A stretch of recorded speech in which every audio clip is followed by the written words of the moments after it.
जमीयत उलमाए हिंद के हजरत मौलाना अरशद बद्री ने कहा कि अल्लाह ही ओम है, ओम ही अल्लाह है। हजरत मौलाना द्वारा कही गई ये बात सैद्धांतिक रूप से 100% सही है। सर्वधर्म सम्मेलन में हजरत मौलाना द्वारा कही गई ये बात सकारात्मक है, पॉजिटिव है, सर्वधर्म समभाव के अनुकूल है। हम इसकी प्रशंसा करते हैं, तारीफ करते हैं। जबकि हजरत मौलाना के जवाब में श्री लोकेश मुनि द्वारा कही गई बात तर्क, सिद्धांत और सत्य पर आधारित नहीं है।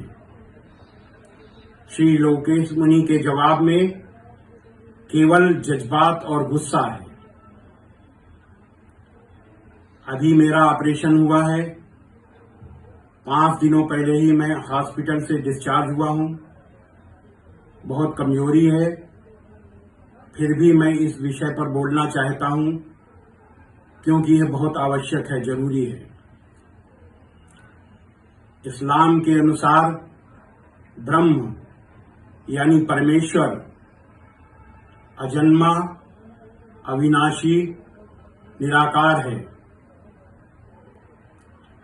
वह अक्षर रूप में अल्लाह है। यहां मैं बता दूं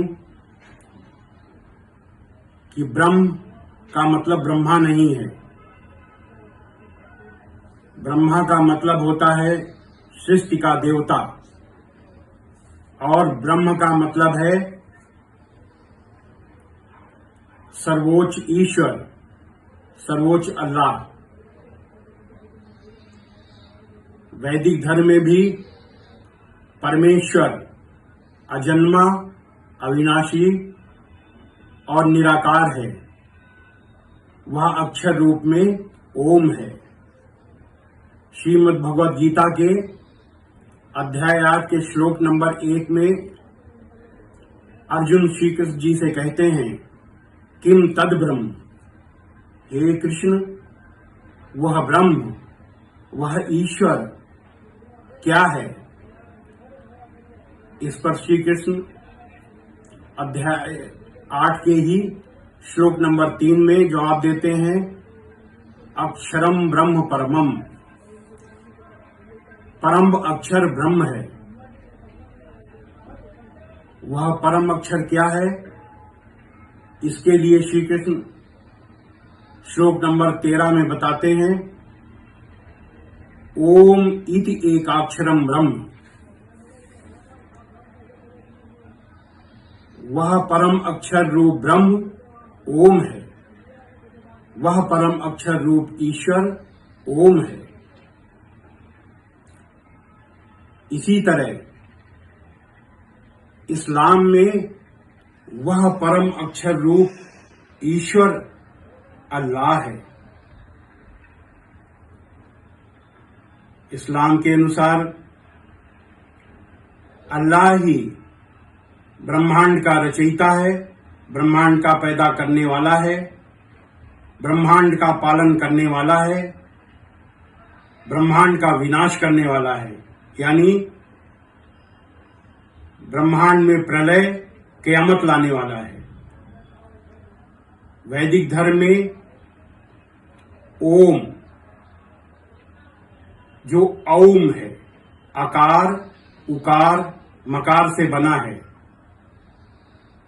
ओम के लिए ब्रह्मोपनिषद में कहा गया है, अकारे संस्थितो ब्रह्मा, उकारे विष्णुरास्थितः, मकारे संस्थितो रुद्रस् ततोस्यांतः परात् परः।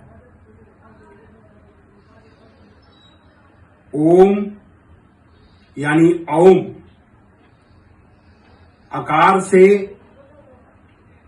ब्रह्मांड का पैदा करने वाला है, उकार से ब्रह्मांड का पालन करने वाला यानी ब्रह्मांड का चलाने वाला है, और मकार से ब्रह्मांड का विनाश करने वाला यानी ब्रह्मांड में प्रलय, क़यामत लाने वाला है।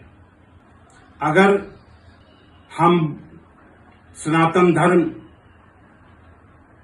वैदिक धर्म और इस्लाम को देखें, सैद्धांतिक रूप से देखें, तो ये सच्चाई सामने आती है। कुरान के सूरा नंबर 6 आयत नंबर 103 में है, निगाहें उसे नहीं पा सकती, बल्कि वही निगाहों को पा लेता है। इसका मतलब है उस परमेश्वर को, उस अल्लाह को इस भौतिक शरीर की इन आंखों के द्वारा देखा नहीं जा सकता, बल्कि उसकी सहायता से ही आंखें देखती हैं। वैदिक धर्म में केनोपनिषद के खंड 1 श्लोक नंबर 6 में ठीक यही है। यत् चक्षुषा न पश्यति येन चक्षुंसि पश्यति।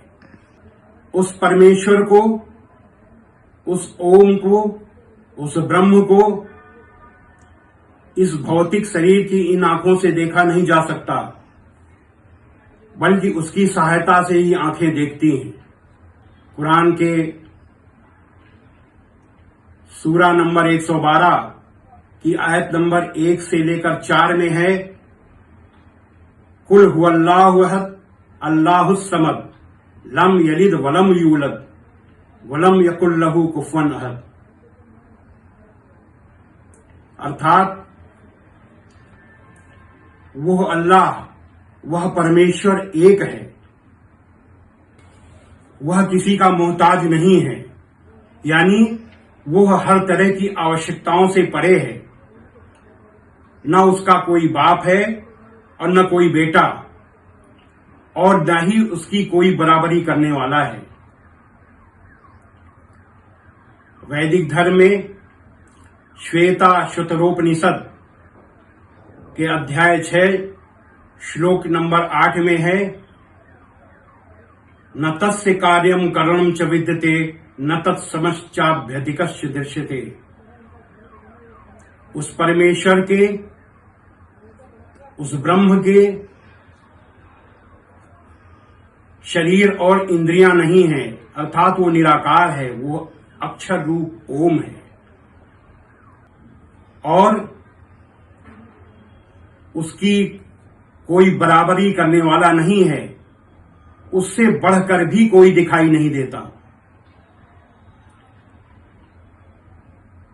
श्वेताशतरोपनिषद के अध्याय 6 श्लोक नंबर 9 में है, न तस्य कश्चित पतिरस्त लोके न चेशिता नैव च तस्य लिंगम सकारणम कारणाधिपाधिपो न चास्य कश्चित जनिता न चाधिपा।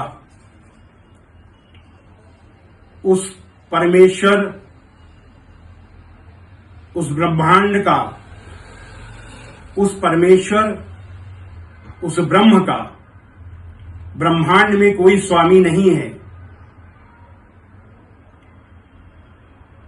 न कोई शासक है और न ही उसका कोई चिन्ह है। अर्थात वह ब्रह्म, वह परमेश्वर अकेला है। वह समस्त ब्रह्मांड का पैदा करने वाला है, समस्त ब्रह्मांड का रचयिता है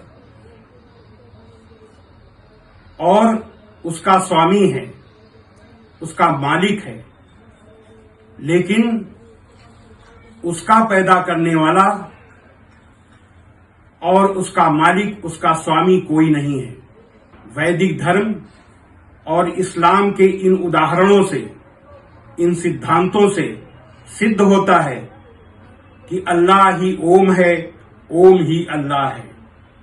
अंत में हम परमेश्वर से प्रार्थना करते हैं, ओम अस्तो मा सद्गमय। हे परमेश्वर, हे अल्लाह, हम सबको असत्य से सत्य की ओर ले चलो। तमसो मां ज्योतिर्गमय। हम सबको अंधकार से प्रकाश की ओर, यानी अज्ञान से ज्ञान की ओर ले चलो। मृत्योर्मा अमृतम गमय।